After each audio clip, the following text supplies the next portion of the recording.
Hello, everybody. I hope you all are doing well. Yes, I do this exact motion every time I start stream. For those of you who don't know, which I don't know why you would, I have 3 people in the room currently. Why is there 3 people in the room? I do not know. They invited themselves.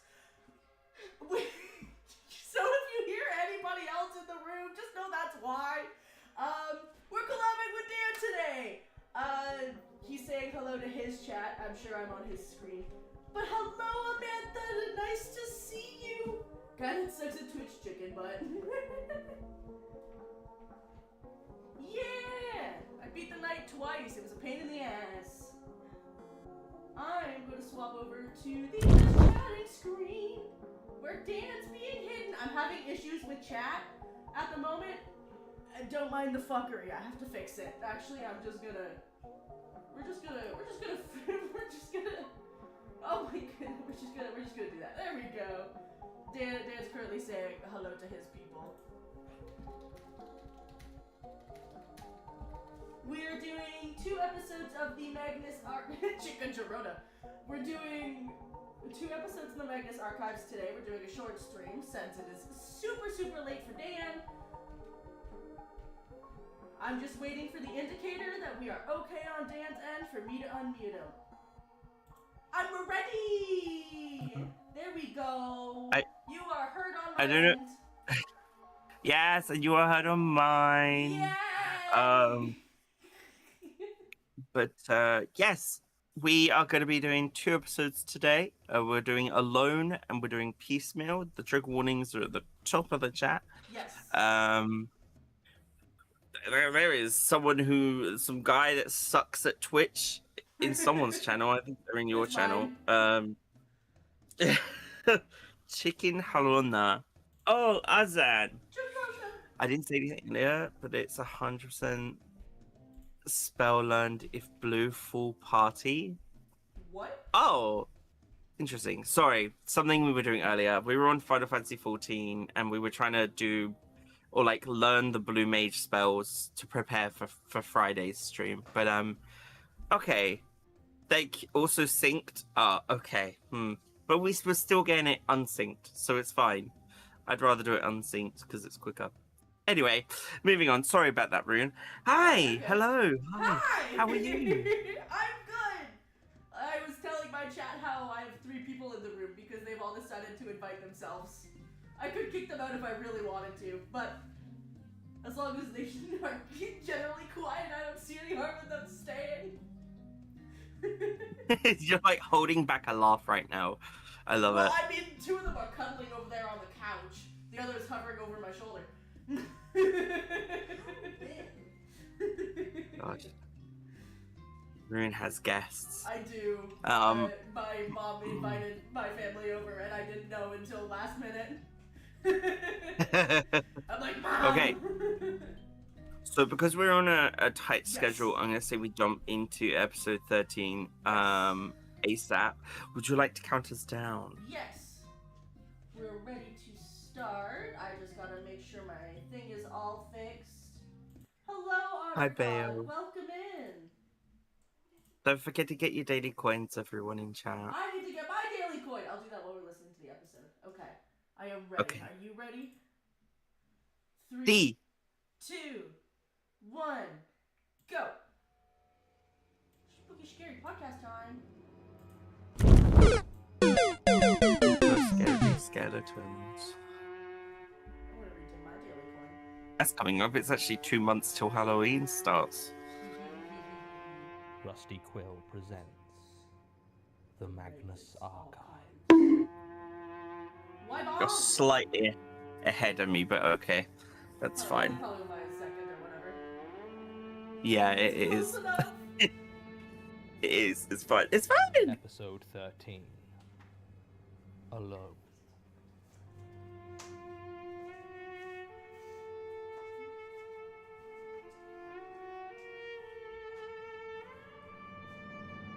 You better not be alone, chat. Spooky, spooky. 2 of my company have snuck away.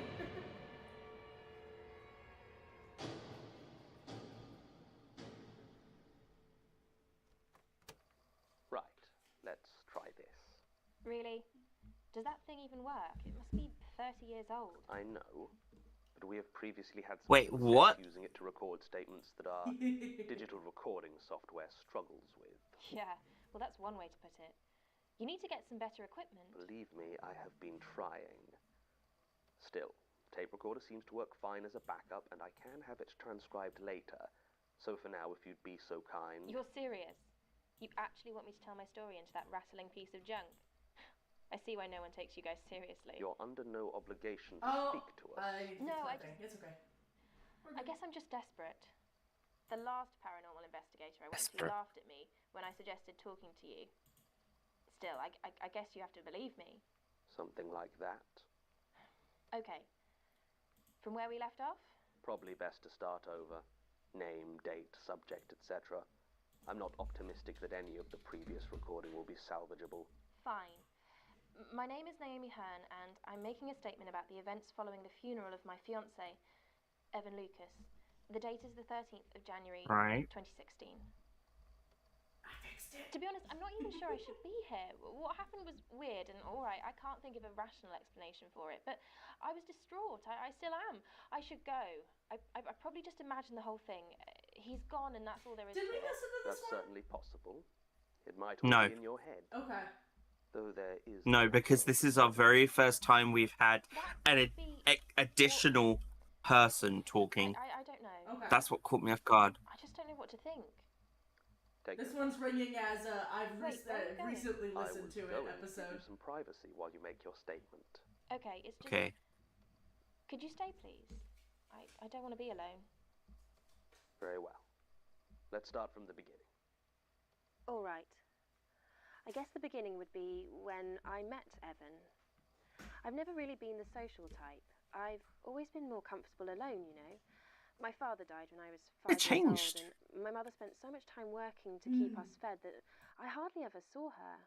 I wasn't bullied in school or anything like that. Weird. I mean, to to be bullied, you need to be noticed, and I made sure that I wasn't. It was the same in secondary school and even in uni up at Leeds. When everyone was moving out into shared houses for second year, I stayed in a nice cosy room for one in university accommodation. I've always just been happier alone. Well, maybe happier isn't quite the right word. I did get a bit lonely sometimes. I'd hear laughter coming from other rooms in my building. Rooney, remember, Or we see a can group of still friends hear you. talking in the sun outside, and maybe I'd wish I had something like that, but it never And my really chat. bothered me. My I chat. knew my own company and was comfortable with it. I didn't need other people, and they certainly didn't need me. Just don't The only person who don't ever say heard a true names or story anything, about it was basically. Pastor David. He worked in the chaplaincy, and I saw him occasionally when work Hi, or Nori, his welcome job was getting in. to me. My mum's a Methodist, and I felt more comfortable talking to him than any of the secular counsellors. He used to tell me it wasn't natural for people to live in isolation, that we were creatures of community by nature. I remember he always used to say that he was worried I'd get lost. Back then I didn't know what he meant. Oh, I think I do spookiness now, has though. started. Anyway, the point is that when I graduated 3 years ago, I left Leeds with a first in chemistry and no real friends to speak of, and that was fine by me. I got a job as a science technician down in Woking. It didn't pay well, and the children were a thick, entitled lot, but it was enough to live on and kept me close enough to London that I could apply for the various lab jobs that I actually wanted. It was interviewing for one of these where I met Evan. He was going for the same position as I was, lab assistant in one of the UCL biochemistry departments. He got the job in the end, but I didn't care. He was so unlike anyone I'd ever met before. He started talking to me before the interview, and I amazed myself by actually talking back. When he asked me questions, I didn't feel uneasy or worried about my answers. I just found myself telling this stranger all about myself, without any self-consciousness at all.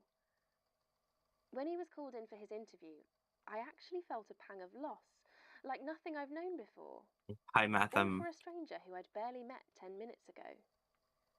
When I came out of the building after my own, somewhat disastrous interview and saw him standing there waiting for me, I don't think I've ever been happier than in that moment. We went out, and dating gradually turned into living together.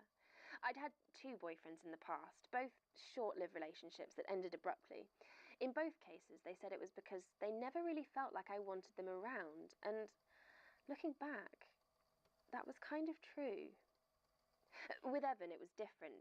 It never seemed like his being there stopped me being myself or crossed into spaces that I saw as my own. Everything about being with him felt so natural that when he told me he loved me, it only came as a surprise to realise that we hadn't said it already. He had friends as well, plenty of friends. How could he not? And he would take me out to meet them when I wanted to, and when I didn't, he let me be. After a year with him, I actually had what could perhaps be called a social life. And more than that, I didn't hate it. Oh, wow. I always used to roll my eyes at people who said that their loved ones completed them. But I honestly can't think of any other way to describe how it felt to be with Evan. I proposed to him after only 2 years, and he said yes. I'll skip over the bit where he dies. It's only been a year, and I don't want to spend an hour crying into your crappy tape player. Congenital, they said. Some problem with his heart. Always been there, but never diagnosed. No warning. 1 in a million chance. Blah, blah, blah. He was gone, just gone, and I was alone again. There was no one I could talk to about it. All my friends had been his friends, and once he was gone, it didn't feel right to see them. I know I'm sure they wouldn't have minded. They would have said that they were my friends too, but I could never bring myself to try. It felt more comfortable, more familiar to be alone, as though Evan had just been some wonderful dream that I was now waking up from. I don't remember the week between his death and the funeral. I'm sure it must have happened, but I don't have any memory of it at all. After leaving the hospital, the next thing that is properly clear in my mind is walking into that big, austere house. I don't remember where it was. Somewhere in Kent, I think, and I must have been given the address by someone in Evan's family who had organised the funeral. It was strange. Evan never really talked about his family. He said he wasn't on good terms with them because they were very religious and he never had been. I'd never met or visited them or even been told their names, as far as I remember. But they must have known me enough to invite me, as I somehow ended up at the right place. Right. Just as well they took on the responsibility for the funeral. I was in no fit state to organise anything. The house was very large and very old. It had a high gate separating it from the main road, which has the name Moorland House carved into the stone of the gatepost. I drove there alone, my old second-hand Vauxhall Astra complaining all Hi, the way. Binary. Welcome in. You remember that storm that hit at the end of last March? Well, I hardly noticed it. Thinking back, I really shouldn't have been driving at all, but at the time it barely registered. The trees were bending ominously when I finally parked at Moorland House, and I immediately lost the only respectful hat that I owned to the wind. Evan had once told me that his family had a lot of money, and looking at this place, I realised why the funeral was being held there. I could see round the side what appeared to be a well-kept mausoleum, the last resting place of Evan's ancestors, and soon, I guessed, of Evan himself. This thought set me crying again, and it was in that state, weeping, windswept, and soaked through from the rain, that I saw the door open. I don't know what I expected from Evan's father. I knew he couldn't be anything like the easy, charming man I'd fallen in love with, but the hard-faced stranger that confronted me on the doorstep still came as a shock. It was like looking at Evan, but as if age had drained all the joy and affection from him. I started to introduce myself, but he just shook his head and pointed inside, to a door down the corridor behind him, and spoke the only words he ever said to me. He said, "My son is in there. He is dead." Hmm? And then he turned and walked away, leaving me shaken, with no option but to follow him inside. The house was full of people I didn't know. None of the lovely, welcoming faces I'd come to know from Evan's friends could be seen among the dour figures of his family.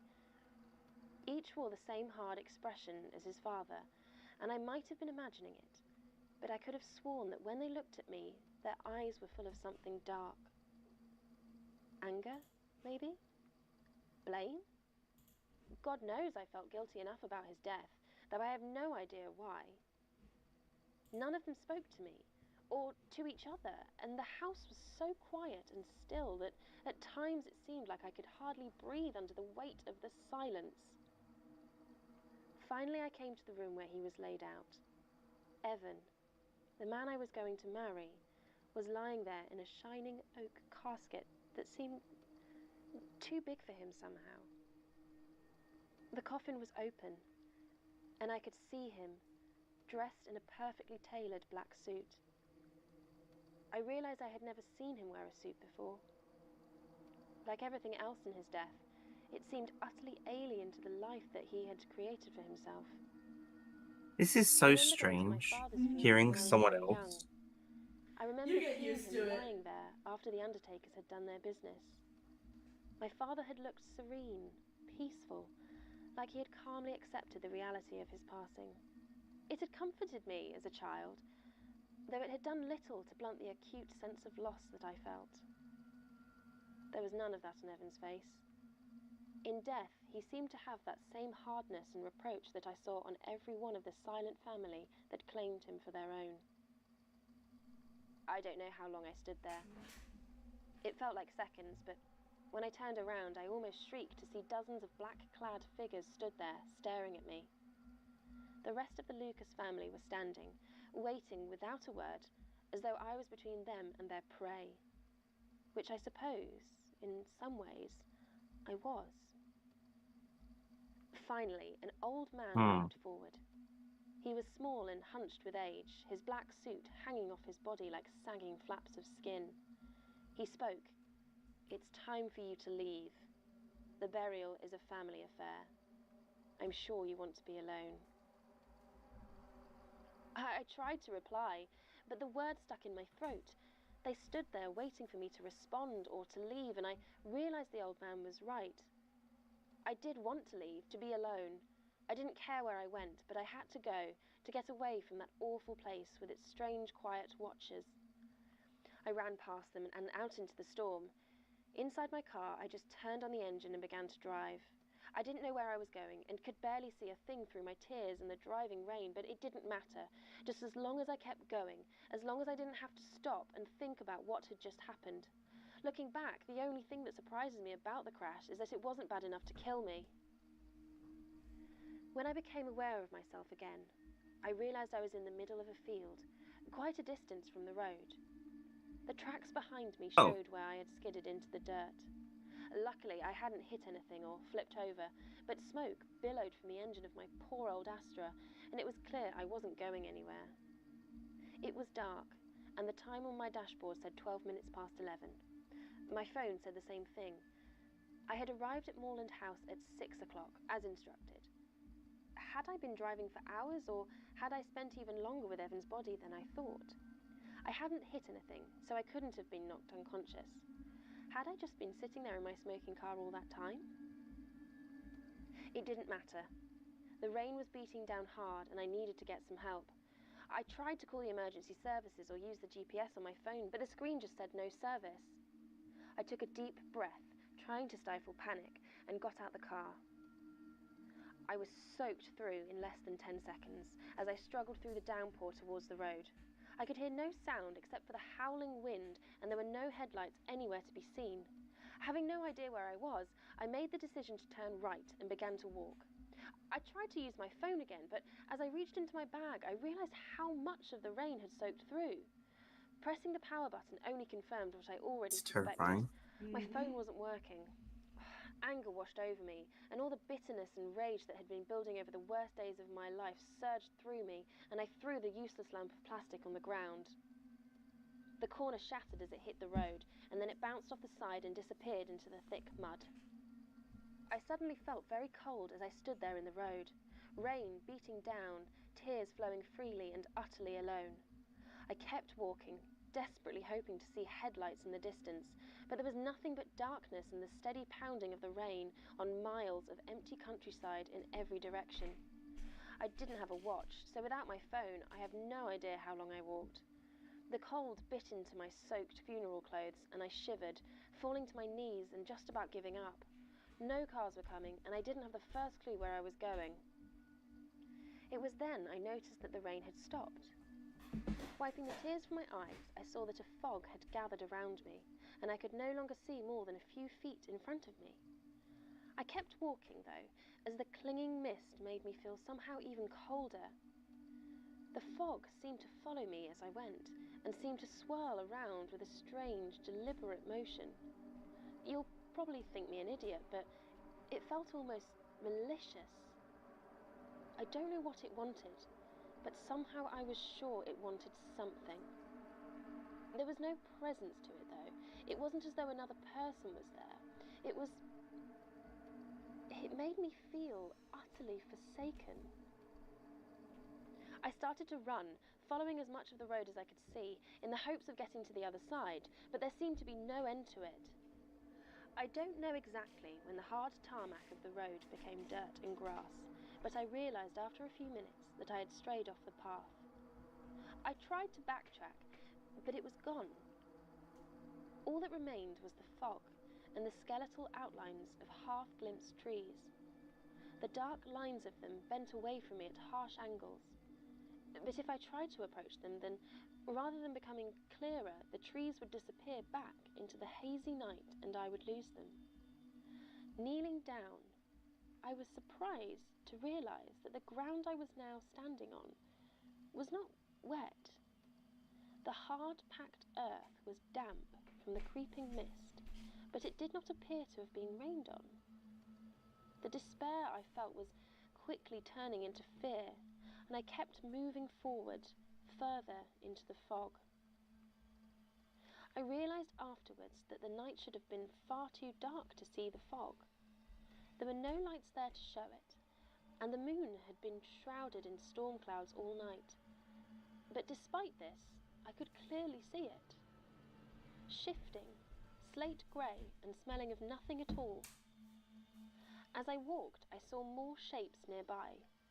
Dark slabs of stone sticking out of the ground, leaning and broken. Gravestones. They spread out in all directions, and the gentle blurring of the mist did nothing to soften the hard weight of their presence. I did not stop to read them.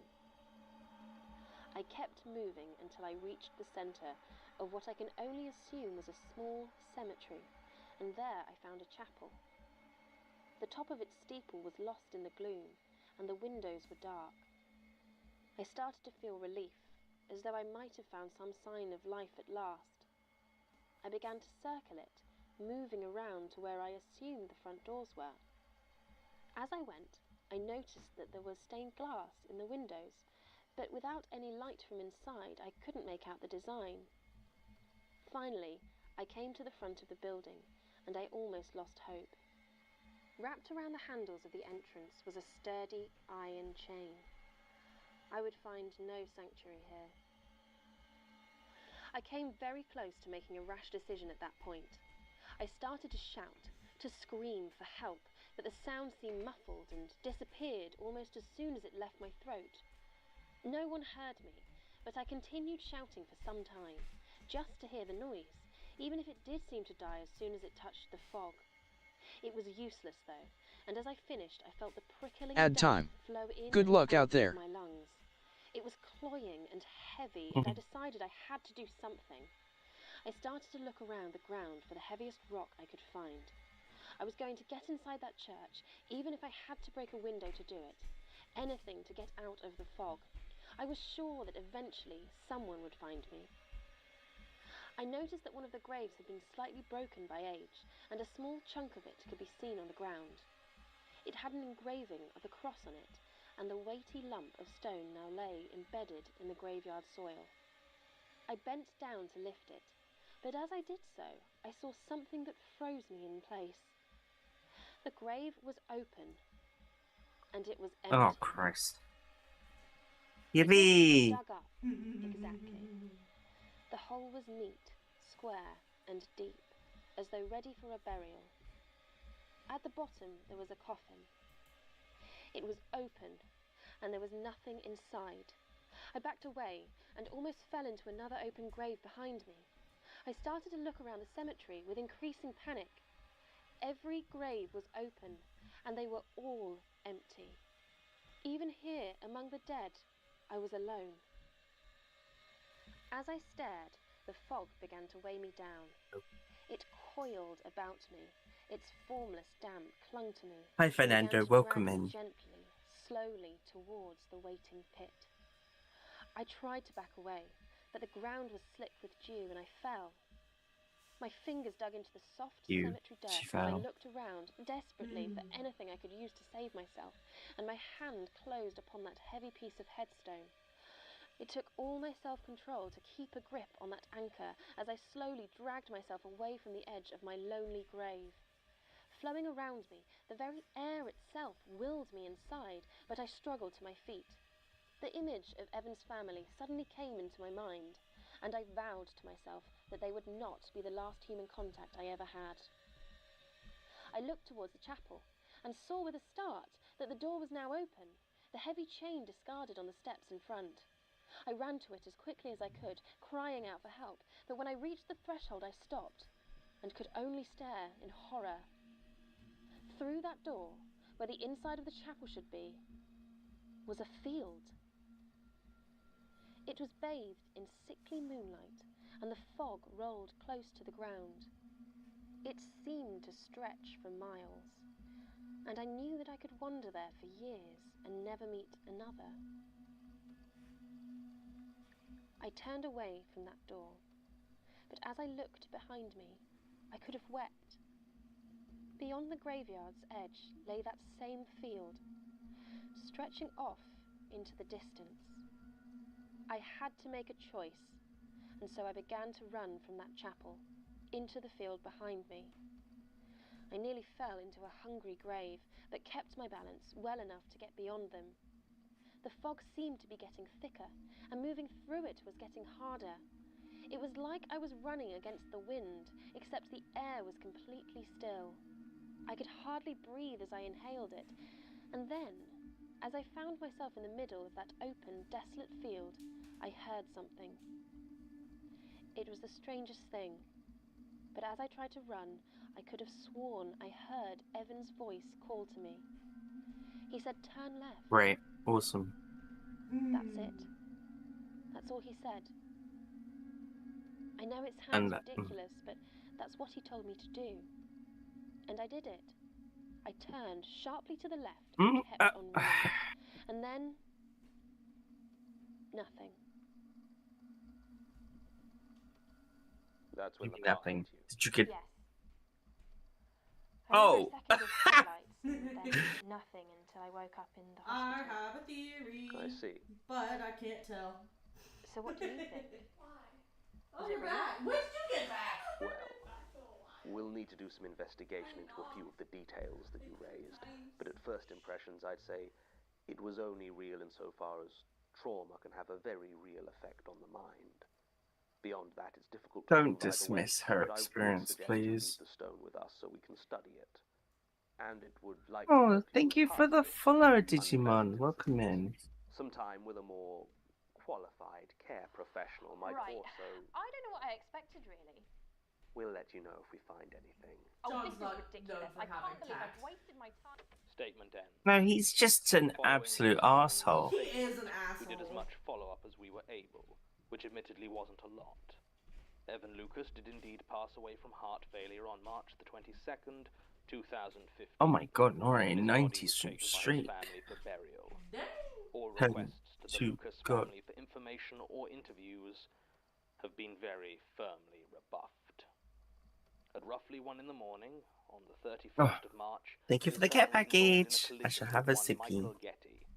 She had apparently run out into the road in front of Mr. Getty's And a car stretch. near Worms Hill in the Yeah. Kent Downs. She was quickly taken to Sittingbourne Hospital and treated for Thank you, concussion Digimon. and dehydration. Her car was found abandoned in a field 5 miles away. There are no cemeteries matching Ms. Hearn's description anywhere near the road she was found, nor could there have been any fog given the incredibly high winds during the storm that night. I'd be tempted to chalk this one up to a hallucination from stress and trauma, if it wasn't for the fact that when she was hit, Ms. Hearn was found to be holding a piece of masonry. It appears to be a lump of carved granite with an engraved cross design. The style and thank you, size Gigi. match what would conceivably be found atop a headstone, though we have been unable to trace its origin. Still attached to it is a small fragment of what we can assume would have been the marker itself. The only text that can be made out simply reads, "Forgotten." I've arranged for it to be transferred to the Institute's artifact storage. Frosking. Yeah. Thank you for the daily coin, Frosking. Right. So, okay. So I think the whole turn left thing was like you need to escape this some kind of purgatory that she ended up in, maybe. And her getting hit by the car is like her coming out of the portal dimension, air quotes. And if she'd turned right, she'd have been trapped forever and have been a missing person, I suspect. But that's my theory. We'll have to wait until later for Rune to be able to share any more further details. This is another establishment episode, for a lack of a better word. Again, they're much like a bunch of the other ones. There's a big important button in this episode. A big important button. A big important button. They come up again. And again. And again. Button. And again. Just, The only thing that was weird was that her voice changed at one point, and I didn't understand why. It was like she'd gone from telling the story in the office to reliving the memory all over again. Like we were there with her. It was weird. It was weird. Hi, I would Magnus. nod Welcome better if in. I could, but I don't nod very well. Alright, let me go back and pin the trigger warnings for this episode. Also, I was about to say, I do believe dinner is ready. Let's My cousin try snuck back into the room. She left and then she snuck back in and I didn't notice. a She pet. scared the shit Thank you out of for me. the pet emote. Right. You love Piecemeal. pets? Yes. Got it all good to go. Trigger warnings are pinned on my end. Count us in when you're ready.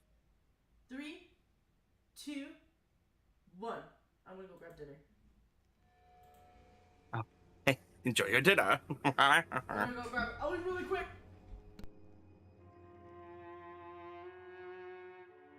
You're stuck with me now, chat. We're gonna get spooked together. No, you didn't get all of it, but it's a really weird episode. Yes. Yes.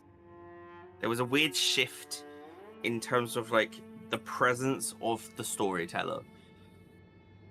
Episode 14. Piecemeal. Ooh.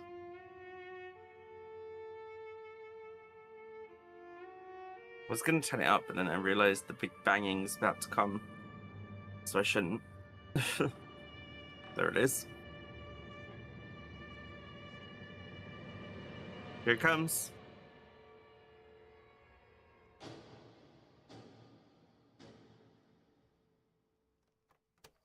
Statement of Lee Rentoul on the murder of his associate Paul Noriga. Original statement given May 29th, 2011. Audio recording by Jonathan Sims, head archivist of the Magnus Institute, London. Statement begins. Let's get one thing straight right off. This is not a goddamn confession, alright?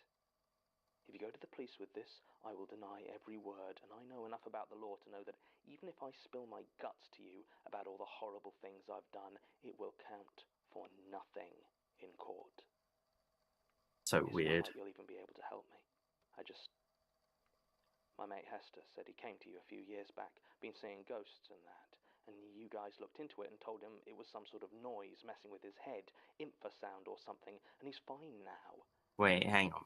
I need that. I need you to tell me that it's just coincidence and my mind playing tricks, and I need to not lose any more bits of me. So yeah, I killed that asshole Noriga. Stabbed him in the throat and left him to bleed out on the dockside. Maybe that shocks you a bit, maybe not, but trust me when I say he had it coming. 8 years we worked together, and it was him that got carried away kicking McMullen's head in and moved it from assault to GBH. But sure enough, when we get picked up, he turns on me and I get pinned for it. 5 years I served because of him, while he walked free as you please. I'd say that I was due a bit of payback. And I certainly got it.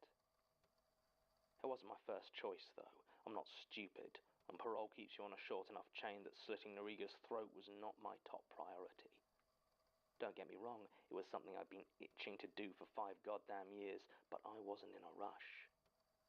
I had plenty of time to arrange something nasty for him, and I wanted him hurt more than I felt I had to do the deed myself. So when I got out in June last year, I bided my time and kept my ear to the ground, tried to get in touch with him, but was told by the few friends we had in common that he wasn't interested in talking to me. He'd clearly done okay for himself in the years I'd been away and could afford some muscle to make sure I didn't bother him. I ended up with a couple of bruised ribs when I finally got tired of the runaround and tried to have it out with him properly. It was laying there, some grim side street in Lewisham of all places, that I came to the decision that if I was going to hurt this asshole, and I mean properly hurt him, I was going to have to think outside the box a bit. This guy's a little I bit decided to pay McMullen a visit. hellbent. Before Noriga had gone to work on him, Toby McMullen was just some street punk.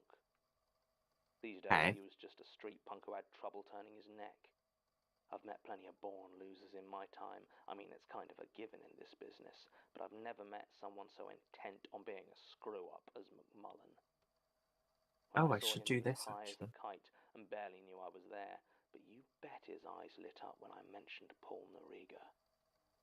It took hours to get anything useful out of that waste of skin, but eventually I pieced together his side of this sorry tale. This is the heart that you Noriga had gave paid me, for a visit in the Digi, hospital, so thank apparently, you. before the police had picked us up, and promised that if he fingered me for the assault, then he'd have all of the narcotics Fingered me. his little junkie heart could dream of. Sorry. Only once he was I out of know. hospital, my conviction had gone through. I In know a this is few meant to be a days horror. more, I'm sorry. McMullen was I'm out on his sorry. arse I'm sorry. again, and Noriga didn't want to know. Any idiot could have seen it would play out that way, but not poor, stupid Toby. Still, he'd been itching to get the knife in for almost as long as I had, and he had had the freedom to plan it. So I asked him if he had anything I could use. I shouldn't have been surprised when he suggested magic. Toby had always What? been into all of that mystical crap, even before the drugs. And if there was some half-baked New Age fad going round, you could bet you'd find it dribbling out of his mouth whenever he was coherent enough to actually talk. I punched him in the gut and turned to leave. He followed me, What? doubled over and struggling for breath, begging me to help him. He said he was serious, said it wasn't like the other stuff, said he knew someone with real power who could put the hurt to Noriga, but he just didn't have the money. I should have kept walking. I should have shaken him off. I should have beat him so bad he couldn't turn his neck the other way either. But I didn't. I stopped, and I listened to what that piece of human garbage had to say. I was an idiot. So Toby took me to see his friend Angela. He never gave me her second name. I Angela? asked him what it was, Wicca, voodoo, some crystal ball, but Toby said no, nothing like that. Said he didn't really know how it was supposed to work, but he had a girl a few months back had told him about Angela. Said she'd used her services on a particularly unpleasant ex-boyfriend. Apparently he'd disappeared, and they never found a body. So then I'm thinking maybe there's no magic there, just a killer with a shtick. But hey, if that was the case, it was fine by me, just as long as Noriga got done. When I finally met Angela, it was all I could do not to cave McMullen's head in. I'd just about convinced myself I was going to be meeting with a hardened killer, maybe one that kept a bunch of spooky Halloween crap around, but still someone who'd get the job done. I wasn't even put off when we pulled up to a well-kept suburban house in Bexley. When the door was answered by an old lady in a lilac dressing gown, I almost lost it. McMullen asked if she was Angela, speaking in a quiet voice like he was actually scared of the geriatric fool. The old woman said yes, she was Angela, and asked us to come in. The house felt almost as old as its owner, faded floral print wallpaper, dark oak furniture, and threadbare carpets. The walls were covered with framed portraits, the sort you get in any cheap antique store or charity shop. Although as we went into the living room, I noticed something I didn't expect. They weren't paintings.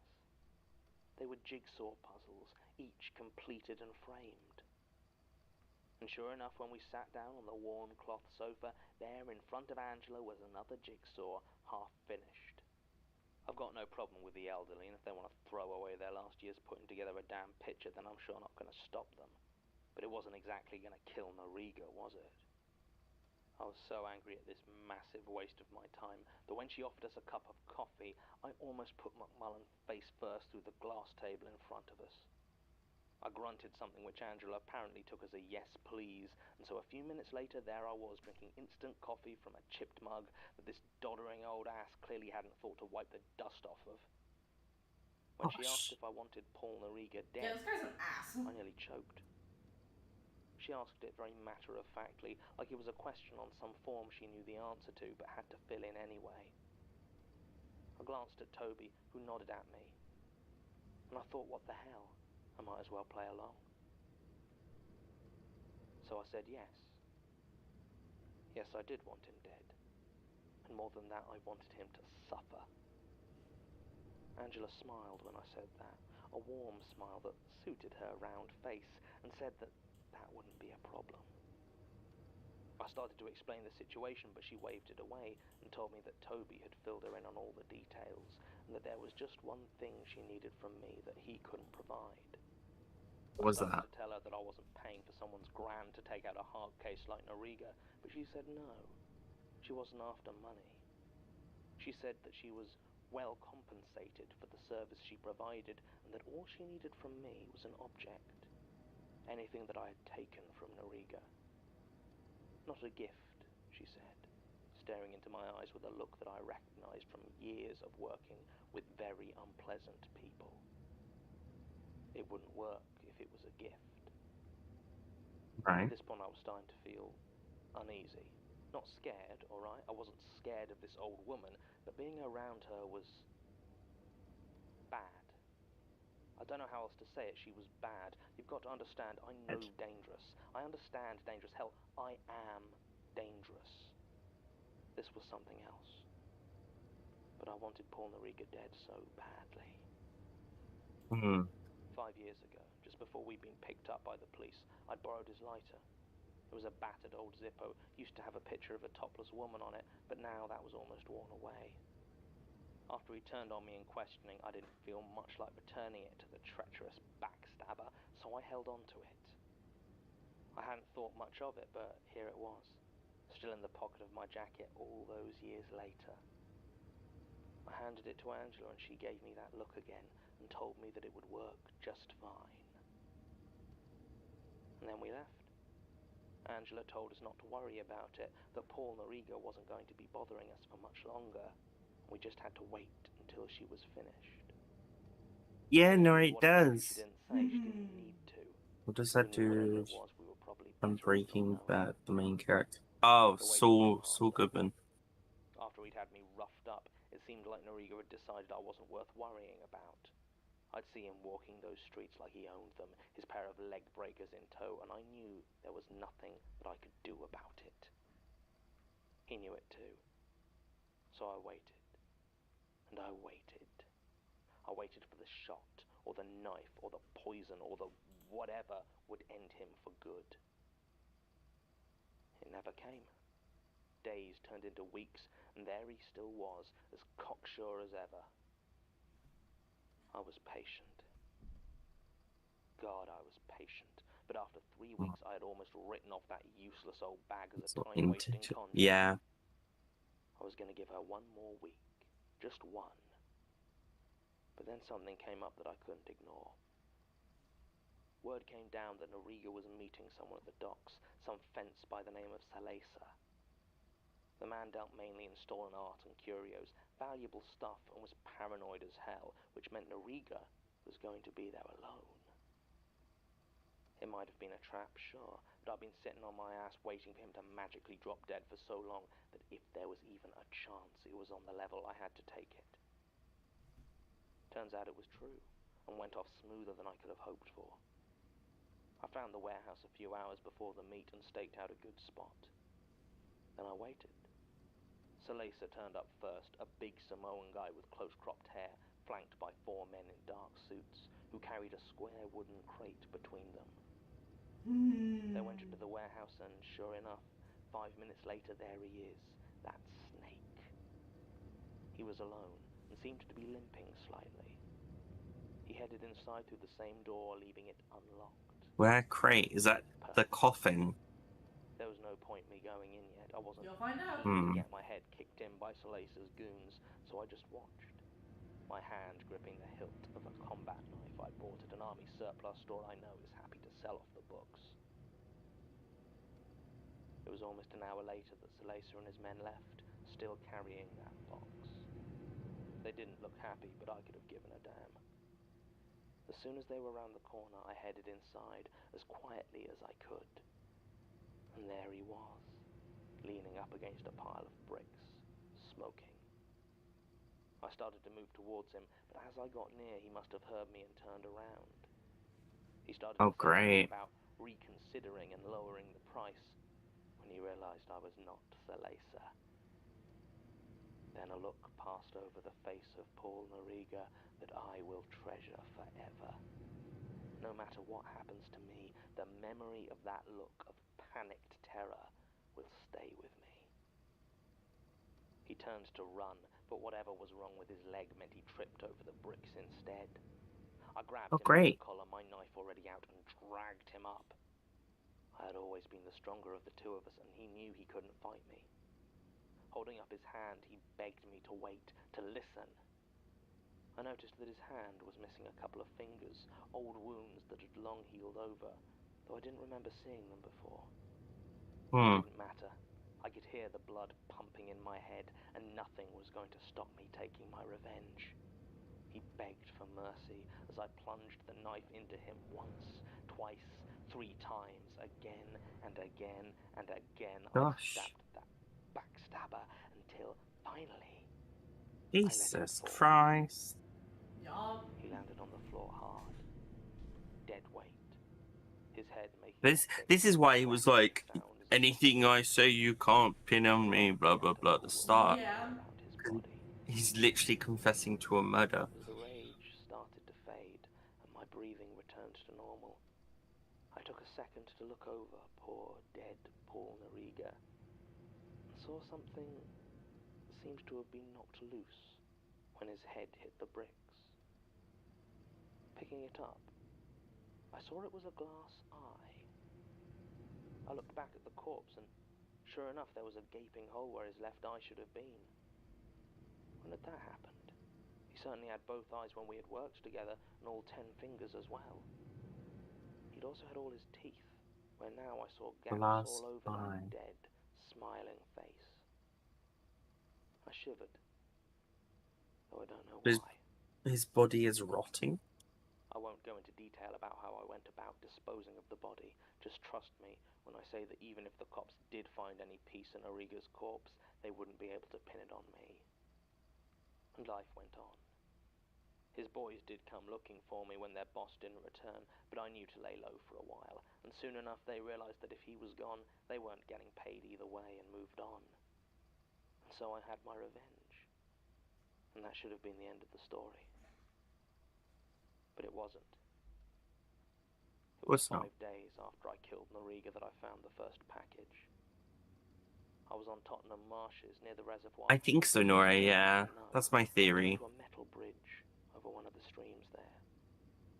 Now, this wasn't a place I went often, and I don't think I'd ever crossed that bridge before in my life. But there, lying in the center of it, was a small box.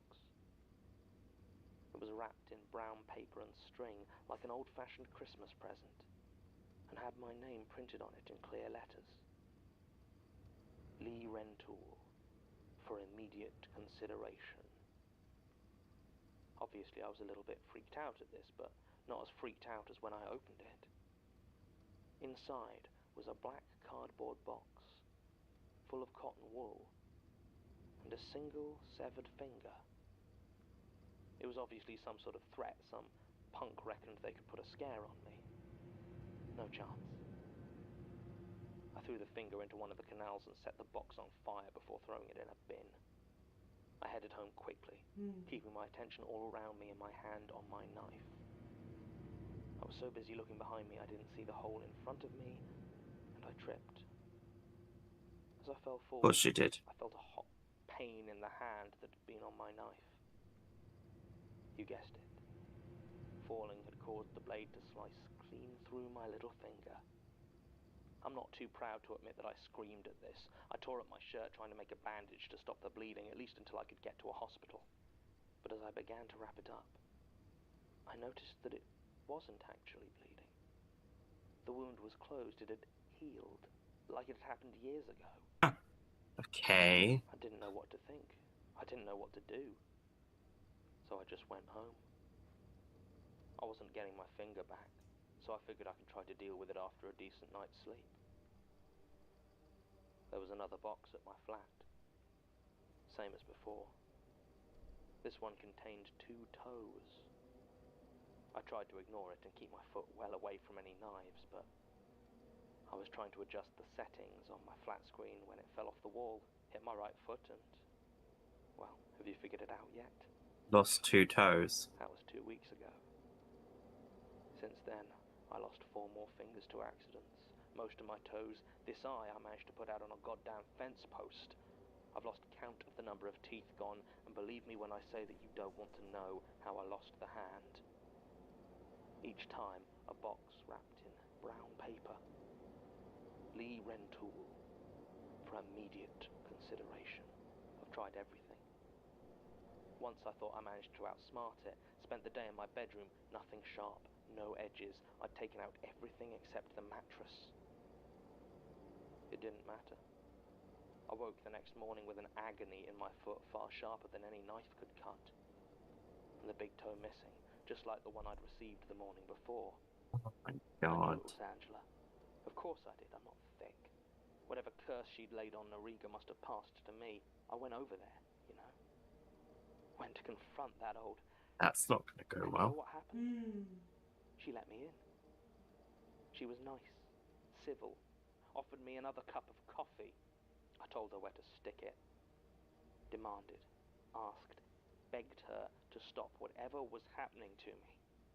You know what she did? She shrugged. She just shrugged.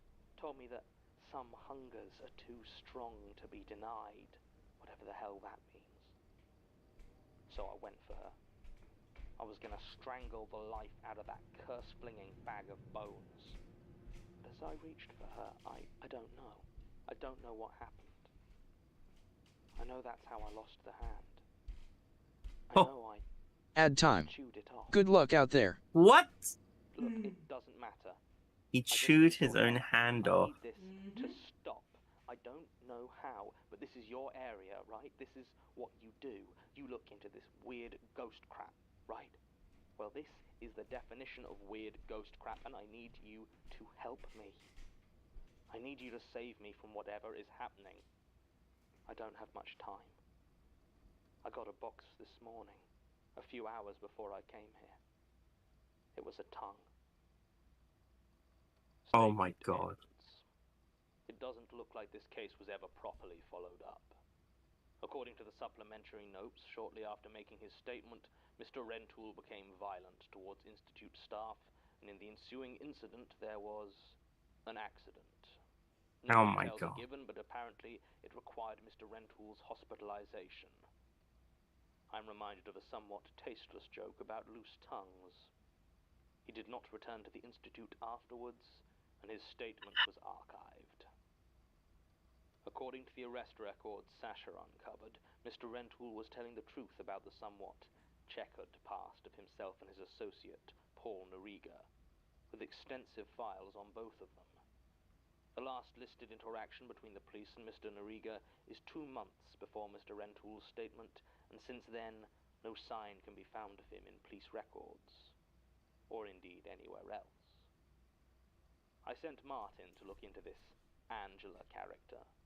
Not that I want him to get chopped up, of course, but someone had to. Apparently he spent 3 days looking into every woman named Angela in Bexley over the age of 50. He could not find anyone that matches the admittedly vague description given here, though he informs me that he had some very pleasant chats about jigsaws. Useless ass. Oh. Tim has done his best to try and hunt down Mr. Rentoul and see if we can contact him for a follow-up interview or evaluation. But it looks like he disappeared shortly after making this statement. We were able to find his old landlord, though, who said that Mr. Rentoul vanished in early April of 2011, leaving many unpaid bills and no forwarding address. He said that when he had gone to clear out the flat, he'd been surprised to find that there was no furniture left. All Oh. that remained, he said, were hundreds Oh and shoot, an ad hundreds break.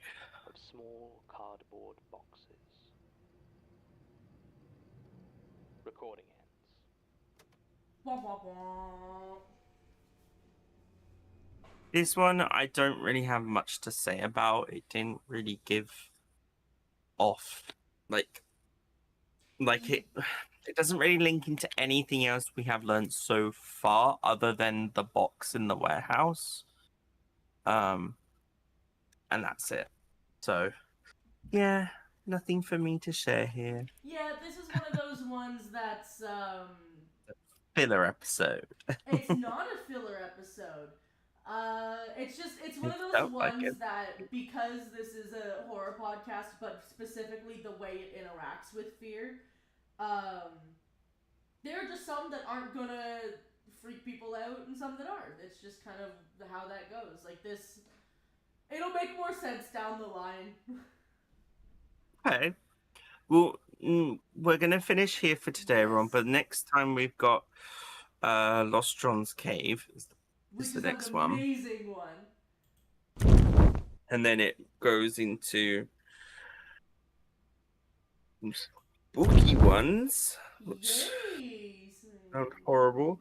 Oh, I like sharing screen. I keep clicking. But yeah, There we go. and Yeah. that Rune, anything to add before we end? Just that I hope you enjoyed. I was going to stream after this. I was going to continue, but I am not because I have family over instead. Yeah, that's fine. So I am going to do that. I might stream later this evening. No, I don't know. We'll see. But yeah. I am probably not. I mean, am I going to? Yeah, I'll raid out. I wasn't going to, but I will. So yeah, thank you everyone for watching. This week, you don't mind if I quickly go through what I've got going on this week, Rune? Is Go that ahead. okay? No, go ahead. So I've just put the schedule up on Twitch. I'll get it up over onto the Discord soon. Tomorrow we're finishing Resident Evil 9. Tuesday